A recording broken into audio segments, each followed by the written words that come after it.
मैं सबसे पहले आपका अभिनंदन एवं अभिवादन करते हुए आग्रह करना चाहूँगा कि मुझे बोलने के लिए जो समय दिया है, मैं उसमें से 2 मिनट का समय महाकुंभ हादसे का शिकार लोगों की आत्मा की शांति के लिए खड़े होकर के मौन रखना चाहूँगा। अगर किसी अन्य को भी सच्चे मन से मृतकों के प्रति सच्चा भाव है तो वो भी हमारे सांसदों के साथ खड़ा होकर के ये मौन श्रद्धांजलि अर्पित कर सकता ये है। माननीय सदस्य अध्यक्ष महोदय, अगली लाइन अध्यक्ष महोदय, ये विषय अध्यक्ष महोदय, आप सीनियर लीडर हैं। अध्यक्ष महोदय, ये अधिकार आपका है। कभी नहीं रही। ये मैंने विषय मेंशन करते हुए भरोसा है इस विषय पर मौन कर दिया था, इसलिए अध्यक्ष का अधिकार है। हाँ, मैं वही अध्यक्ष महोदय, ये जो बात मैं शुरू कर रहा हूँ, जहाँ मैंने मौन 2 मिनट के लिए श्रद्धांजलि की बात की है, ये अधिकार मेरा नहीं है अध्यक्ष महोदय, ये अधिकार आपका है। मुझे पूरा भरोसा है आप पर कि जब अभिभाषण की चर्चा खत्म हो रही होगी उस समय 2 मिनट का मौन श्रद्धांजलि जरूर दी जाए जो श्रद्धालुओं की जान गई है। नहीं अध्यक्ष महोदय, नहीं अभी 1 मिनट आप लोग कुछ मत बोलो। नहीं कुछ नहीं। अध्यक्ष महोदय, अभी तो अध्यक्ष महोदय मैंने बात शुरू नहीं की है, और जिन लोगों को तकलीफ है और जिनको दुख होना चाहिए उनके बारे में मैं, हालांकि वो बात मैं बाद में कहना चाहता था महाकुंभ के बारे में, लेकिन अध्यक्ष महोदय क्योंकि बहुत सारे माननीय सदस्य ये सुन नहीं सकते हैं, इसलिए मैं बात वहीं से शुरू करता हूं। आप देश के परम अभिभावक होने के नाते हमारा आपसे अनुरोध है कि जहां सरकार बजट के आंकड़े लगातार दे रही है, और जब मैंने अभिभाषण पढ़ा अध्यक्ष महोदय, बहुत सारे आंकड़े सरकार ने दिए हैं। आंकड़े देने से पहले महाकुंभ में मरने वालों के आंकड़े भी दे दें। महाकुंभ की व्यवस्था के बारे में स्पष्टीकरण देने के लिए मेरी मांग अध्यक्ष महोदय, सर्वदलीय बैठक बुलाई जानी चाहिए। महाकुंभ आपदा प्रबंधन व खोया पाया केंद्र की जिम्मेदारी सेना को दी जाए। महाकुंभ हादसे के शिकार लोगों की मृत्यु, घायलों का इलाज, दवाइयों, डॉक्टर, भोजन पानी, परिवहन की उपलब्धता का आंकड़ा संसद में पेश किया जाए। महाकुंभ हादसे के लिए जिम्मेदार लोगों पर, महाकुंभ हादसे के लिए जिम्मेदार लोगों पर घोर दंडात्मक कार्रवाई हो। जिन्होंने सच छिपाया है उनको दंडित किया जाए। अध्यक्ष महोदय, हम डबल इंजन की सरकार से पूछते हैं, अगर अपराध बोध नहीं था तो आंकड़े दबाए, छिपाए और मिटाए क्यों गए हैं? सच छिपाना और मिटाना भी तो अपराध है। इसका दंड कौन भुगतेगा अध्यक्ष महोदय? जहां इंतजाम होना चाहिए था वहां प्रचार हो रहा था। एक धार्मिक समागम में डबल इंजन का राजनीतिक प्रचार अशोभनीय है, निंदनीय है।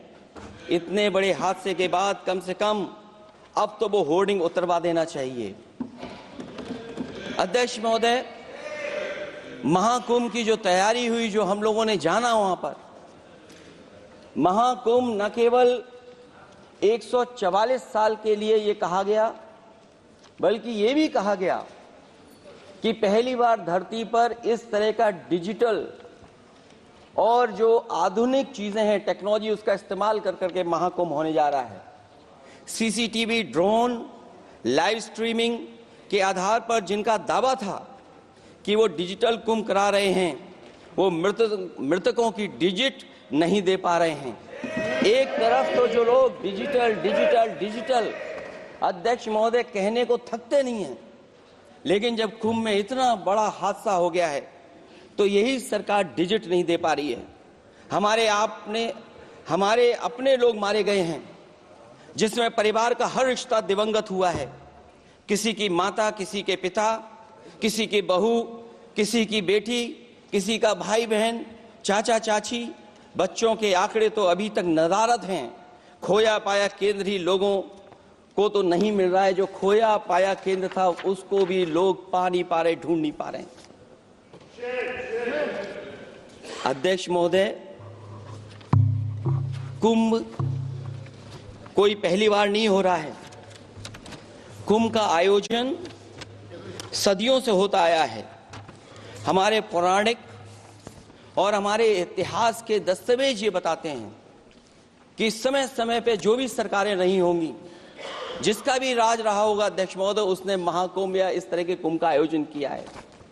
एक तरफ तो वो कि जो 144 साल बाद महाकुंभ होने जा रहा है, उसका इतना प्रचार किया, और मैंने तो कई टीवी इंटरव्यूज में, कई समाचार चैनलों पर ये बात सुनने में आई और सुनते रहे हम लोग कि सरकार ने 100 करोड़ लोगों के आने का इंतजाम किया है।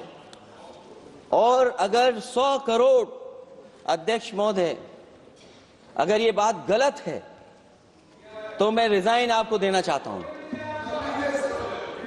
अगर अध्यक्ष महोदय, ये माननीय सदस्य लोग अगर ये नहीं सुन पा रहे हैं तो मैं इनको एक एक को, आप नहीं गए स्नान करने, आप स्नान करने नहीं गए, इसीलिए इस तरह की भाषा का इस्तेमाल कर रहे हैं। अध्यक्ष महोदय, ये कहा गया कि 144 वर्ष के बाद ये हो रहा है।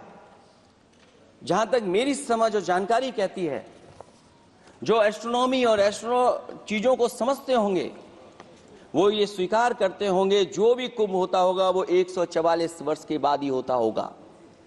लेकिन ये कहा गया कि नक्षत्र ऐसे हैं, तो मैं अध्यक्ष महोदय सरकार से कहना चाहता हूं कि सतयुग से लेकर के कलयुग तक ये सनातन परंपरा रही है कि संत महात्मा साधु समाज मुहूर्त के हिसाब से शाही स्नान करते हैं। उसमें नक्षत्रों के हिसाब से जो सहयोग बनता है वही शाही स्नान का मुहूर्त होता है।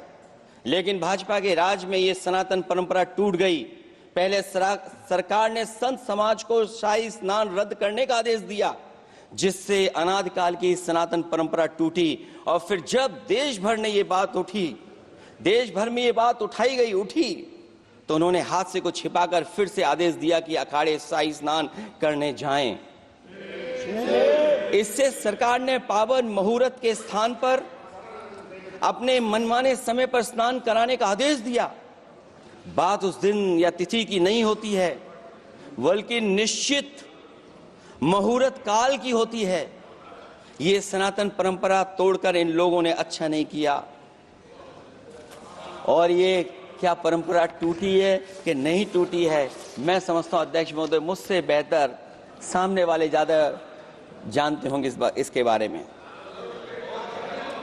और जो लोग अध्यक्ष महोदय, जो हम लोगों ने देखा वहां पर लोग पुण्य कमाने आए थे और अपनों के शव लेकर के गए हैं।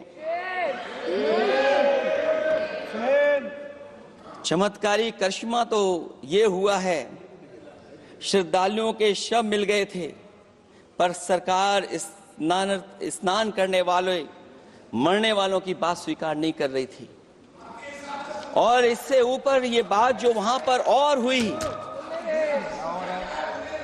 अध्यक्ष महोदय,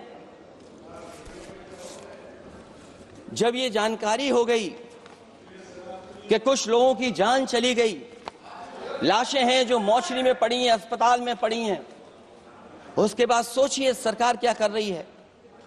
अपने सरकारी हेलीकॉप्टर में फूल भर करके फूलों को डालने का काम किया। सोचिए ये हमारी कहां की सनातनी परंपरा है। मैं जानना चाहूंगा सदन के माध्यम से हमारे माननीय सदस्य बताएं कि जहां लाशें पड़ी रही हों, न जाने कितनी चप्पलें पड़ी थीं, न जाने कितनी चप्पलें पड़ी थीं, न जाने कितने कपड़े पड़े थे, महिलाओं की साड़ियां थी, कपड़े थे,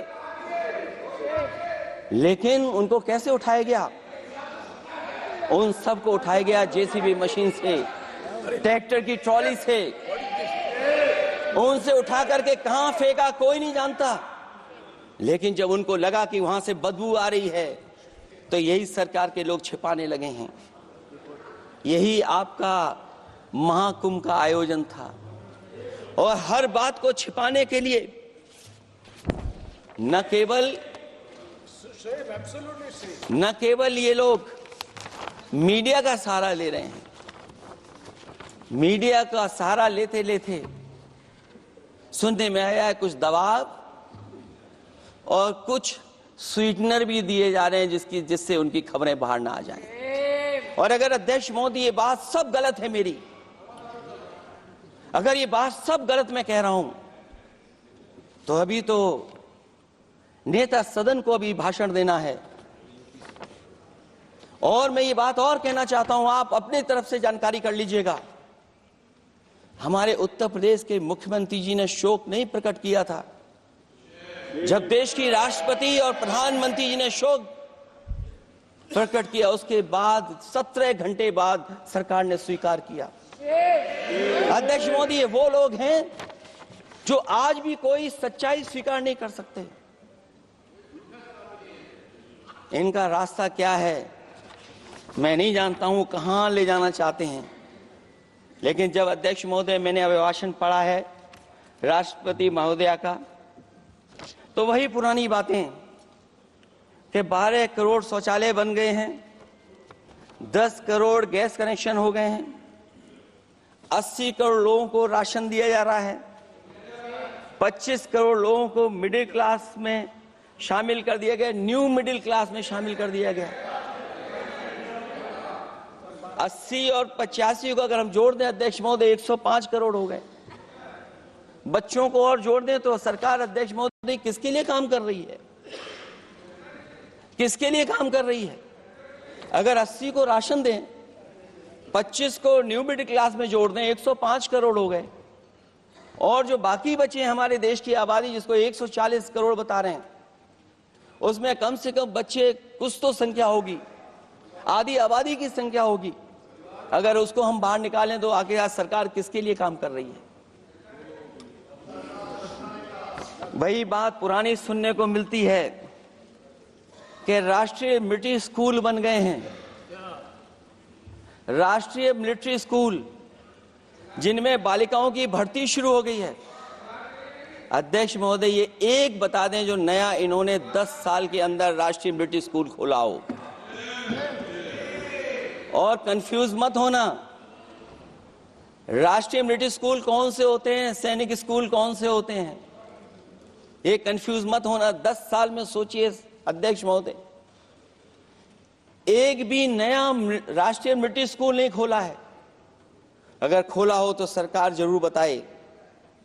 जो लोग कहते हैं हम ईज ऑफ डूइंग रिसर्च कर रहे हैं, अध्यक्ष महोदय इनकी ईज ऑफ डूइंग रिसर्च हमने देखी है। इनकी ईज ऑफ डूइंग रिसर्च अपनी इमेज चमकाने के लिए और दूसरे की इमेज बर्बाद करने के लिए ईज ऑफ डूइंग रिसर्च चल रही है। ईज ऑफ डूइंग बिजनेस, मैं देखता हूं जहां कहीं भी इन्वेस्टमेंट मीट होती है, देश के सभी मंत्री वहां पहुंच जाते हैं, सरकार के मुखिया भी जाते हैं वहां। मुझे याद है उत्तर प्रदेश में सबसे बड़ा आयोजन हुआ था इन्वेस्टमेंट मीट का। न केवल इन्वेस्टमेंट मीट इन्वेस्टर्स को बुलाया गया था, बल्कि डिफेंस एक्सपो के भी कार्यक्रम कई हुए थे। और अध्यक्ष महोदय भरोसा ये दिलाया गया था कि जो एमओयू हो रहे हैं 40 लाख करोड़ के, उसको जमीन पर उतार लिया जाएगा।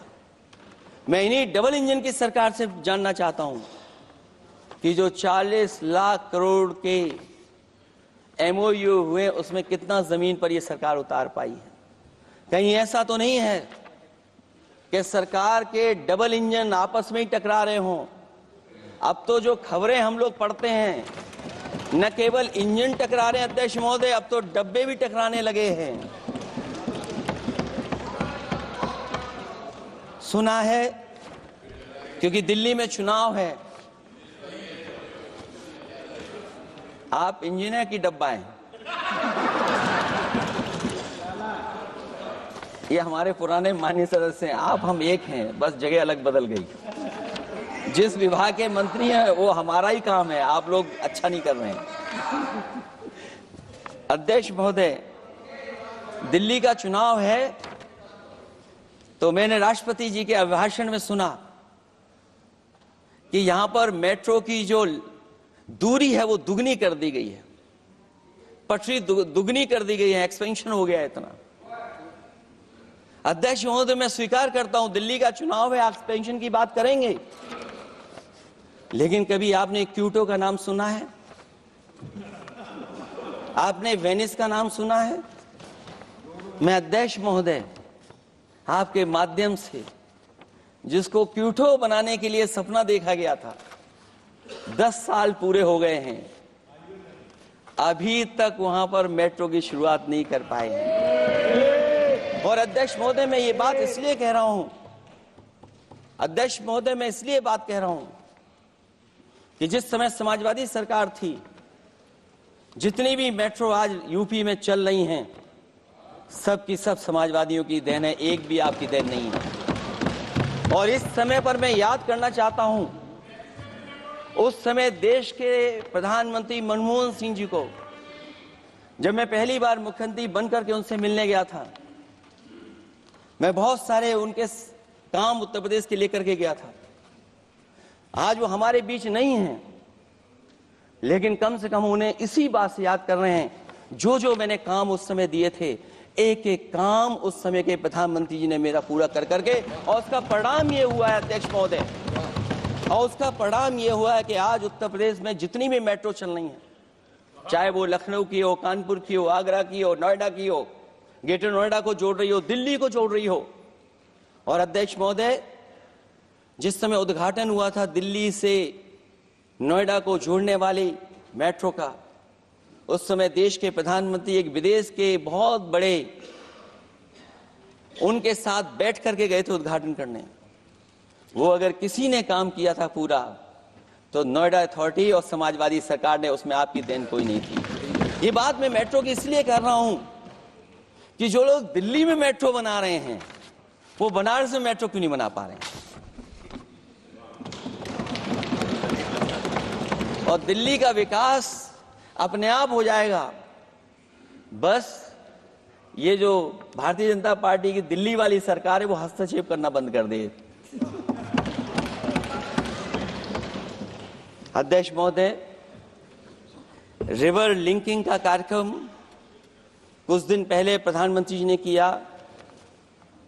अध्यक्ष महोदय, मैं आपके माध्यम से, जहां किसानों के लिए एक नई चीज आ रही है, जिससे कि न केवल उनकी खेती बाड़ी बल्कि बहुत सा सुधार दिखाई देगा। खेती बाड़ी को भी पानी मिलेगा, पीने का भी पानी होगा। इंटरलिंकिंग पुरानी योजना है, और मुझे याद है जब पहली बार उसका MOU साइन हुआ था, उस समय दोनों प्रदेश के मुख्यमंत्री शामिल थे,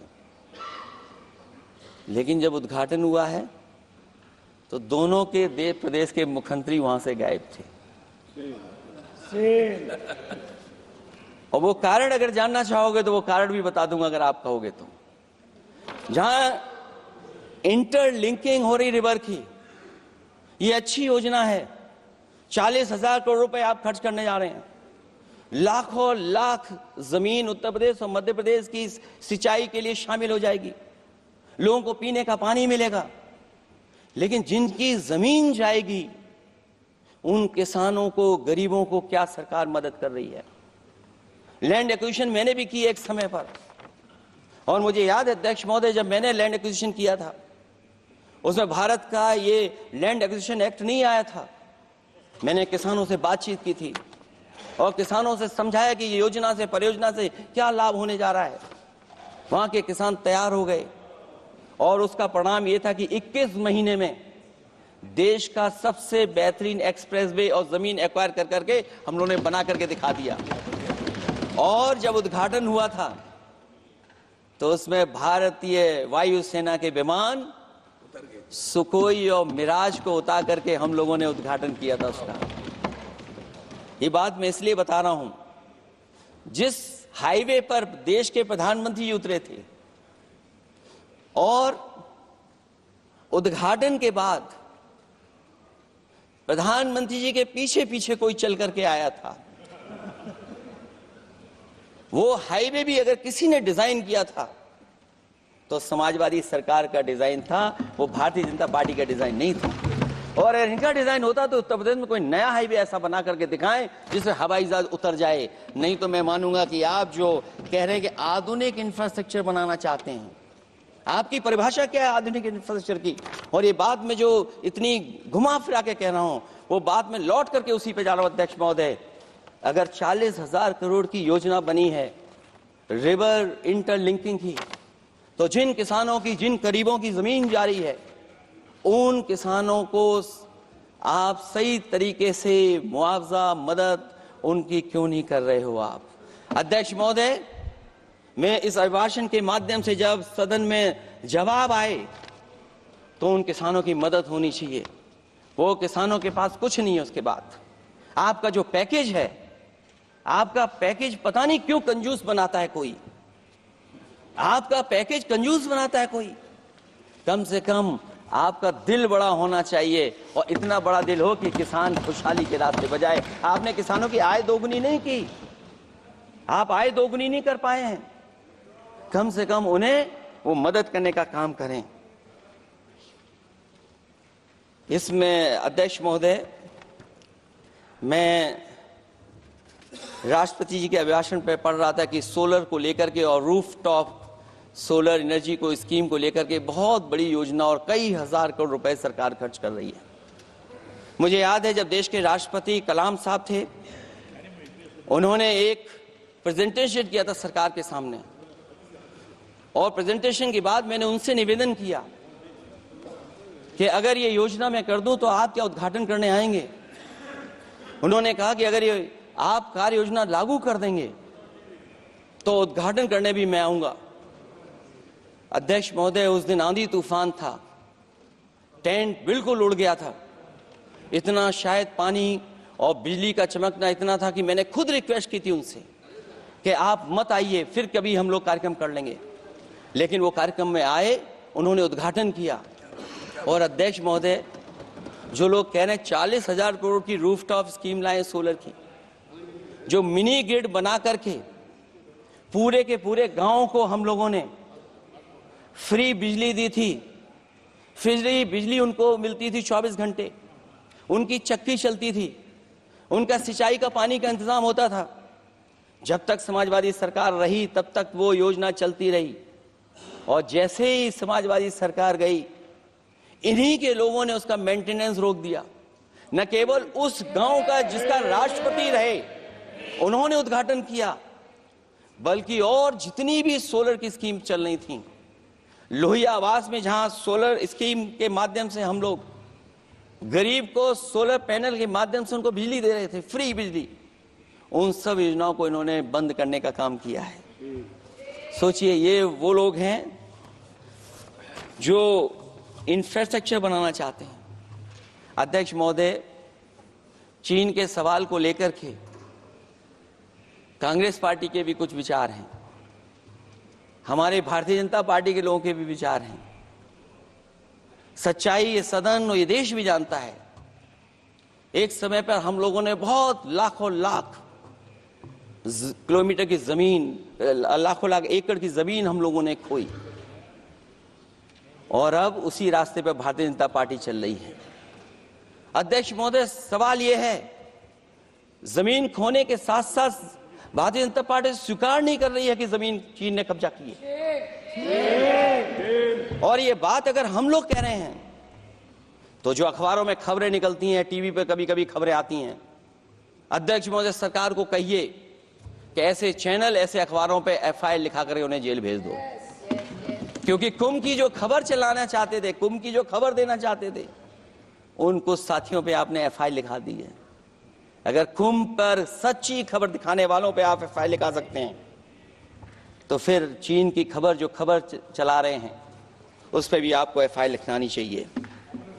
दूसरा, हमारा एक जाति जनगणना का मसला बहुत पुराना है, ये कोई नया नहीं है। आरक्षण के सवाल पर इस देश में दक्षिण भारत से लेकर के उत्तर भारत में और देश में जगह जगह पर बहुत सारे नेता ऐसे रहे जो आज हमारे बीच नहीं हैं, जिनकी वजह से हम आज उस आंदोलन को आगे ले जा रहे हैं। बाबा साहब भीमराव अम्बेडकर जी का जो संविधान है, उसके तहत जो हमें हक अधिकार मिले हैं, आरक्षण की व्यवस्था है, उस व्यवस्था को और मजबूत बनाने के लिए जाति जनगणना होना चाहिए। 91 किलोमीटर जो हमारे रोड की जानकारी रखते होंगे, एनएचआई की जानकारी रखते होंगे, वो जानते होंगे कि गोरखपुर लिंक जो 2022 में शुरू हो जाना चाहिए था, वो अभी तक शुरू नहीं हो पाया। वो 91 किलोमीटर का 7,283 करोड़ का बन रहा है। जो पूर्वांचल एक्सप्रेस वे, कभी समाजवादी सरकार ने उसको डिजाइन किया, उसको सब कुछ आगे बढ़ाया, वो 340 किलोमीटर का 22,000 करोड़ के लगभग का बना है। लेकिन जहां तक मैं बना करके छोड़ गया, वहां से आगे नहीं बढ़ा।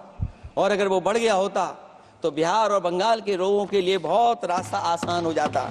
इसी तरह एक गंगा एक्सप्रेस वे बन रहा है, जिसके बारे में सरकार ने ये कहा कि हम कुंभ से पहले शुरू कर देंगे, कुंभ से पहले गंगा एक्सप्रेस वे शुरू हो जाएगा। अध्यक्ष महोदय, वो नहीं शुरू हो पाया।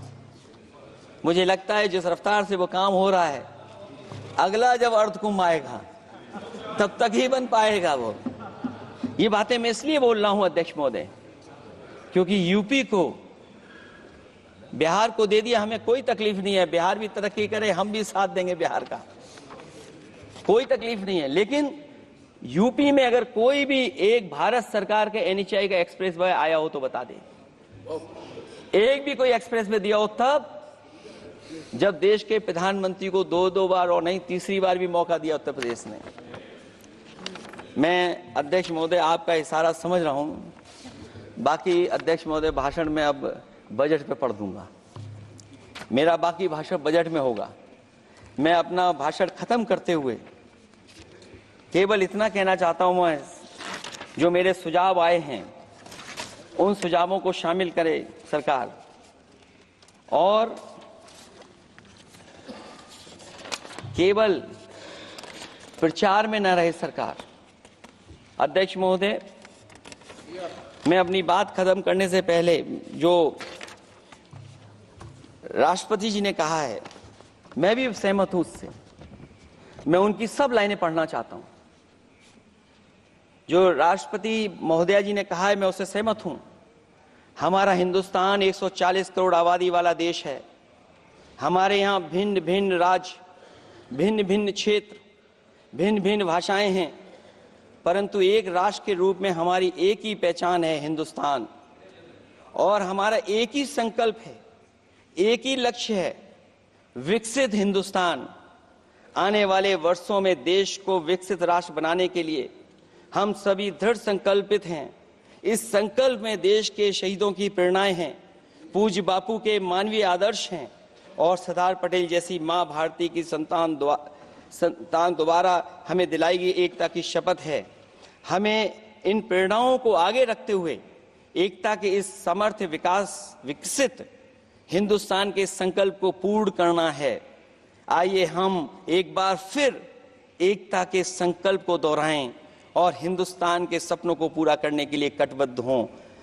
जब हम साथ मिलकर बढ़ेंगे तो हमारी भावी पीढ़ियां 2047 में अवश्य विकसित, सशक्त, समर्थ, समृद्ध, सोशलिस्ट, सेकुलर, डेमोक्रेटिक हिंदुस्तान देखेगी। मैं इतनी ही बात कहते हुआ, क्योंकि 10 बजट आपने पेश किए हैं, वो आप समझ गए होंगे, आप समझ गए बात को जो मैं कह रहा हूं। अध्यक्ष महोदय, जो बात मैं कह रहा हूं वो बात वहां तक पहुंच गई है। उनके चेहरे बता रहे हैं कि बात वो पहुंच गई है। और मैं अपने अंत में बस यही कहूंगा, क्योंकि 10 बजट के बाद ये अभिभाषण सुन रहे हैं हम लोग, 11वां बजट आ गया है। बजट हो ऐसा जिसमें सबके लिए उम्मीदें हों, समृद्धि की दिवाली और खुशियों की ईद हो। बहुत बहुत धन्यवाद।